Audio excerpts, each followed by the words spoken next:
क्या आप भी बहुत ज़्यादा ओवरथिंक करते हैं? क्या आप भी अपने पास्ट और आने वाले फ्यूचर को लेके परेशान रहते हैं? क्या आप भी ओवरथिंकिंग की वज़ह से बहुत ज़्यादा स्ट्रेस में रहते हैं और प्रेज़ेंट में जो काम करना चाहिए वो भी नहीं कर पाते हैं? क्या आपको भी ओवरथिंकिंग की वज़ह से एंग्ज़ायटी होने लगती है? अगर ऐसा है, माय डियर, ये वीडियो बिल्कुल आपके लिए है। यहाँ पे लास्ट तक बने रहिए। आई एम डैम श्योर आपको इससे बहुत बेनिफिट होगा। मेरी मेरी बातें ध्यान से सुनिएगा। यार मैंने ना ये चीज़ें अनुराग ऋषि सर जी से सीखी है। वो एक पॉडकास्ट में उन्होंने सारी चीज़ें बताई हैं कि हमको स्ट्रेस कैसे होता है और वो इस स्ट्रेस को कैसे कम करके हम अपने आज को कैसे प्रोडक्टिव बनाएँ, अपना काम कैसे अच्छे से करें और अपने गोल को कैसे अचीव करें। देखो, सबसे पहले क्या होता है ना, इस वीडियो में लास्ट तक बने रहना, मैं साइंटिफिक रूल्स बताऊँगी जिससे आपको I am damn sure benefit होगा। देखो हमारे थॉट्स आते कहाँ से हैं? Our thoughts come from where? उसके 3 स्टेज होते हैं।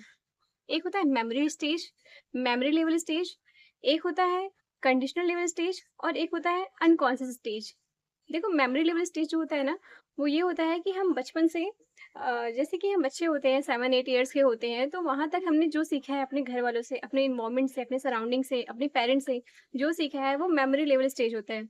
उसमें क्या होता है कि उन्होंने हमें जो बताया है, खाना कैसे खाना है, पानी कैसे पीना है, रिएक्ट कैसे करना है, किसी से मिलके कैसे बातें करनी है, वो सब हमारे दिमाग में बेस्ड है, स्टोर्ड है, वो सब ऑलरेडी स्टोर्ड है।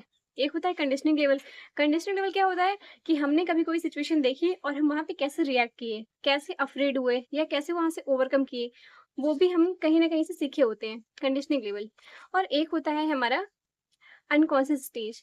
अनकॉन्शियस स्टेज हमारा इमोशन, हमारे भाव, किसी भी सिचुएशन पे हम कैसे रिएक्ट कर रहे हैं, किसी फेलियर को देख के या किसी भी जो चीज़ें हम चाह रहे हैं वो नहीं हो रही हैं, उन चीज़ों को देख के हम कैसे रिएक्ट कर रहे हैं, ये हमारे इमोशंस पे डिपेंड होता है। इन चीज़ों को हम ओवरकम कर सकते हैं। पता है, हम अपने प्रेज़ेंट में नहीं जीते हैं तभी इन सारी चीज़ों को, ये सारी चीज़ें तभी हमारे ऊपर हावी बनती हैं और हम प्रेज़ेंट में कैसे जीने लगे। प्रेज़ेंट में जीने का सबसे अच्छा है हम कॉन्शियस स्टेज में आ जाएँ। अपने कॉन्स हम जानते हैं हमारे पास ब्रेन के 2 रीज़न होते हैं, conscious mind, subconscious mind. Conscious mind हमेशा एक्टिव होता है मगर हम उतने एक्टिवली सोच नहीं पाते हैं क्योंकि हमारी सबकॉन्शियस माइंड में जो प्रोग्रामिंग हो चुकी है, हम उसी के बेसिस पे हम डिसीज़न ले रहे हैं, वैसे ही हमारा बिहेवियर हो रहा है, वैसे ही हम रिएक्ट कर रहे हैं, वैसे ही चीज़ों को टैकल कर रहे हैं।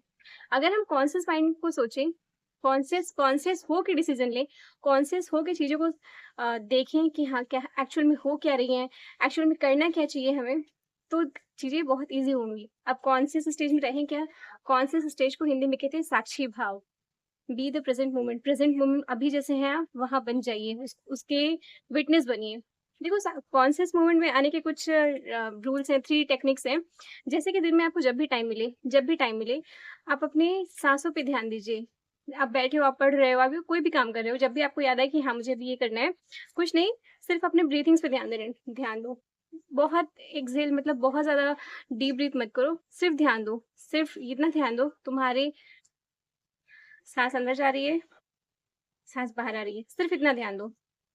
तुम उस टाइम पे कॉन्शियस हो, तुम साँसों के प्रति विटनेस बनो कि हाँ, साँस देखो कैसे नोज़ से अंदर गई, नॉस्ट्रिल से नोज़ल कैसे से उधर कैसे तुम्हारे लंग्स में जा रही है, कैसे तुम्हारे और सेल्स तक जा रही है, टिश्यूज़ तक जा रही है, वहाँ से फिर कैसे कार्बन डाइऑक्साइड निकाल के बाहर ले ऑक्सीजन दिया उसने, कैसे कार्बन डाइऑक्साइड लेके फिर वापस आके वापस फिर से बाहर निकल रही है। तुम इस पे ध्यान दो, just focused on your breathe, okay? Second phase है, जब भी तुम्हें बहुत ज़्यादा ओवरथिंकिंग हो, बहुत ज़्यादा तुम ओवरथिंकिंग की लूप में फँसने लगो, स्ट्रेस हो, तुम देखो तुम्हारे थॉट्स आ कहाँ से रहे हैं। तुम्हारे सॉरी तुम उस टाइम पे ना अपने थॉट्स के विटनेस बनो। यू आर नॉट योर विचार, you are not your thought. तुम अपने थॉट नहीं हो। तुम तुम अलग हो, तुम्हारे थॉट तुमसे अलग है। तुम विटनेस बनो। थॉट तुम्हारे ब्रेन के किस रीजन में आ रहे हैं? क्या वो फ्रंटल लोब में आ रहे हैं? क्या वो टेम्पोरल लोब में आ रहे हैं? क्या वो पैराइटल लोब में आ रहे हैं? क्या वो ऑक्सीपिटल लोब में आ रहे हैं? तुम ध्यान दो, वो किस रीजन में आ रहे हैं? ब्रेन के किस रीजन में आ रहे हैं? क्या तुम्हारी आँखों के पास आ रहे हैं? कान के पास आ रहे हैं? नाक के अभी भी तुम जब भी वीडियो देख रहे हैं, आप सभी प्रैक्टिस कर सकते हैं। जब भी आप कोई कुछ सोच रहे हैं, आप ध्यान दो कि वो आपके ब्रेन के किस रीजन पे आ रहा है। इमेजिन थॉट से गायब हो जाएँगे। जब आप ये देखने लगोगे ना कि थॉट्स आ कहाँ रहा है, कहाँ पे आ रहा है, फिर आपको थॉट कहीं नहीं दिखेगा, वो गायब हो चुका होगा। विटनेस बनो आप, आपके विचार आप नहीं हो, आप विचार से अलग हो और आप अपने विचार कंट्रोल कर सकते हो और उस थॉट के लूप में नहीं फँसो और आप अच्छे से काम कर ले जाओगे। आई am damn sure. Last but not the least, yes of course, ये एक टेक्निक है। आप दिन में 10 मिनट, 5 मिनट जब भी टाइम मिले टाइम निकालो और डीप ब्रीथ करो। डीप ब्रीथ करो और large exhale, deep inhale, longer exhale. इससे क्या होगा ना, इससे आपको बहुत सारे बेनिफिट्स होंगे और बॉडी लेवल पे, सेलुलर लेवल पे। देखो यार, सेलुलर लेवल पे क्या होता है ना, माइटोकॉन्ड्रिया एटीपी बनाती है, हम सभी को पता है। तो डीप ब्रीथ से ना आपका माइटोकॉन्ड्रिया और ज़्यादा प्रोडक्ट, मतलब और ज़्यादा एटीपी बनाएगा। और एटीपी बनेगा तो आप प्रोडक्ट ज़्यादा एनर्जेटिक रहोगे तो ज़्यादा अच्छे से काम करोगे, और काम करोगे तो प्रेजेंट मोमेंट को जियोगे और अपने गोल्स को अचीव कर लोगे। आई एम डैम श्योर आप सभी लोग अच्छे से अपने अपने टारगेट्स पूरे करेंगे। All the best. ऐसे मोर इन्फॉर्मेटिव वीडियो के लिए चैनल को सब्सक्राइब कीजिए, लाइक कीजिए, शेयर कीजिए। जल्दी मिलते रहेंगे। Till then take care, bye bye.